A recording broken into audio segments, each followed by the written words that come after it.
To connect your Pixel 10 with a car, first of all we'll need to open settings on our device. Next step is to look for the connected devices and then connection preferences.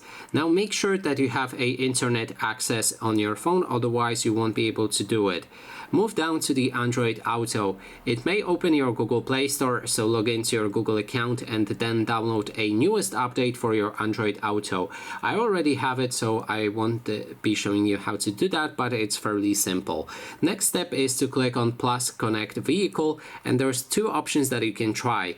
First one is to connect your car and your phone with a cable that allows you to connect it from one side to your car and the other to your phone. Your phone is USB-C.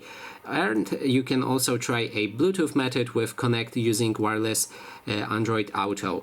Then enter a pairing mode in your vehicle and check for Pixel 10, click on it and then connect it with using your Bluetooth and confirm the pairing and everything, and that way you will connect with your car.